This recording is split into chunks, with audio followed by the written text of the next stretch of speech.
vou comentar Nimona, a grande estreia da animação desta temporada de férias.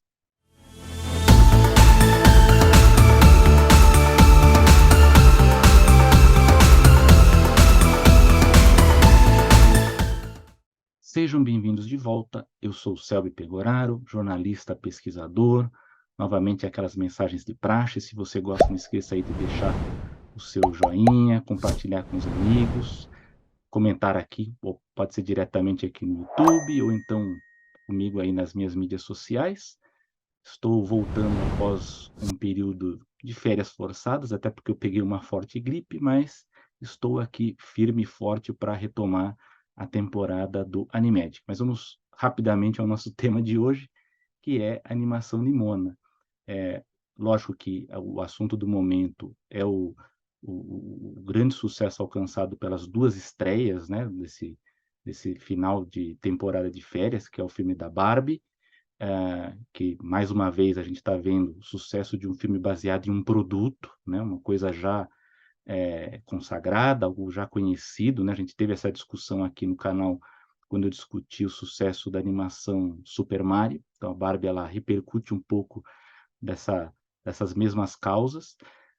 Teve um grande sucesso aí com mais de 160 milhões de dólares nessa semana de estreia e do drama Oppenheimer, né? Sobre a história do criador da bomba atômica, do Christopher Nolan, que também teve uma grande estreia acima de 80 milhões de dólares, né? Então esses dois filmes, eles juntos, eles marcam a história porque é muito raro, né? A gente nunca teve o fato de ter duas estreias, né? Uma acima de 100 milhões e a outra acima de 50 milhões. Então, esses dois filmes são muito importantes, né? Marcos do cinema, desse ponto de vista da análise da bilheteria.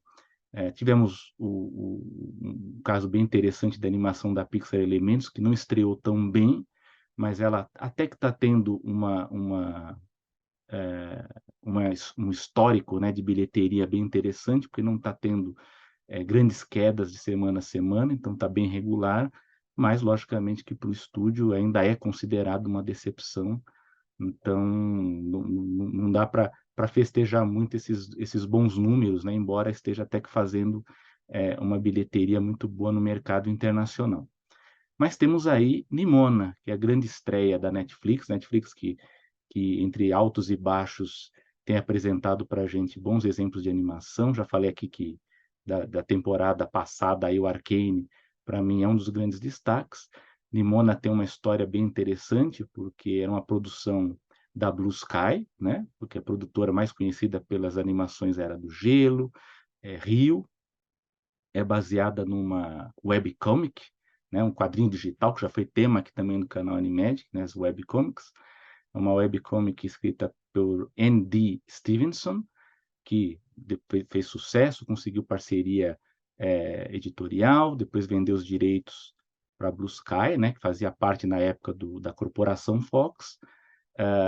A Nimona começou a ser adaptada pelo estúdio quando teve aquela coisa, né, aquele marco, né, que a gente também discutiu aqui no canal, que foi quando a Disney comprou a Fox, e dentro do grupo veio o estúdio de animação Blue Sky, e aí ficou aquele impasse do que a Disney faria com as produções já em desenvolvimento.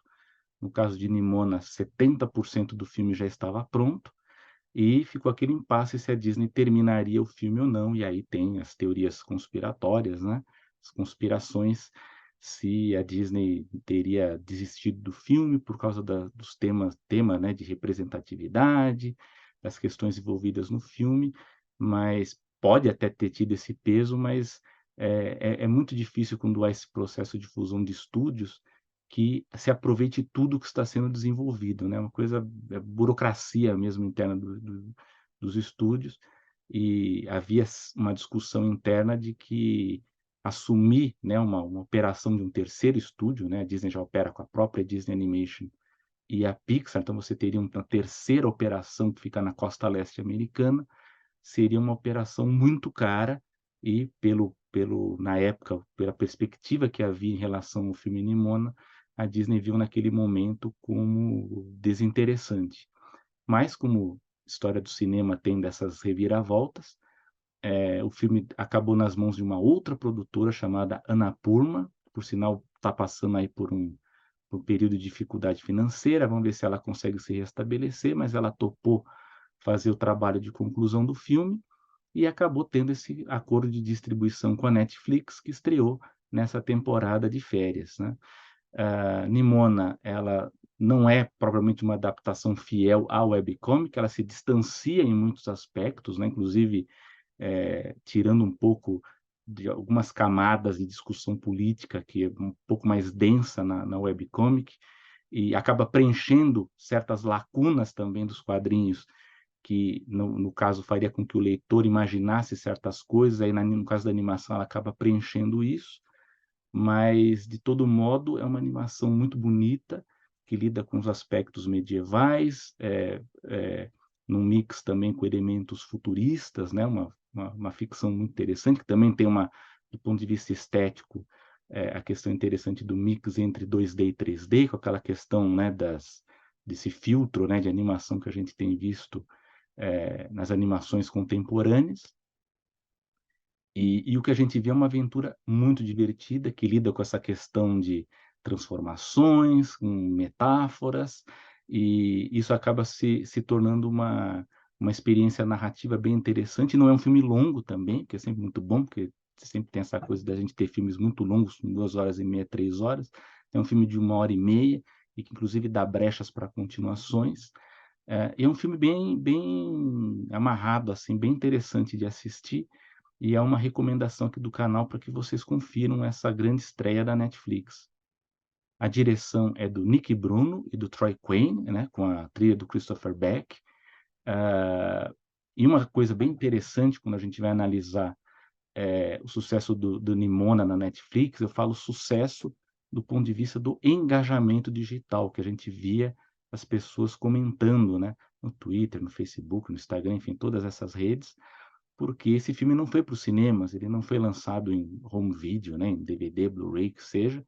Então a gente não tem os números para medir, ao contrário do que a gente vê no caso da Barbie e de Oppenheimer, que a gente tem os dados das bilheterias, os dados dos cinemas para aferir. No caso do streaming, a gente não tem. Então fica aquela dúvida, o que seria se Nimona tivesse estreado no cinema? Será que teria tido uma recepção tão boa assim? Porque a gente só tem como acessar, né, como tentar aferir esse sucesso a partir dos próprios números, né, os próprios dados fornecidos pela Netflix. A gente sabe que o número fornecido pela própria empresa nem sempre é confiável, né, e a questão do engajamento digital, que a gente vê, por exemplo, no caso da Barbie, né, o pessoal tudo vestido de rosa, todo mundo comentando. No caso, quando estreou a Nimona, houve sim um grande engajamento nos Estados Unidos, teve aqui no Brasil também, e aí a gente vê que por tudo que aconteceu nessa temporada, né, além do Super Mario, no caso de animação, Nimona acabou sim tendo esse engajamento muito forte, que a gente pode sim considerar como um efeito muito positivo por parte da Netflix, essa produtora da Annapurna. Se você já assistiu Nimona, gostou ou não gostou, ou quer tecer algum comentário aqui, aproveite o espaço aqui do YouTube para comentar, e espero estar aqui de volta já recuperado para continuar com as atualizações regulares aqui no canal do Animedic e também no podcast Animação, tá bom, meus amigos? Até a próxima.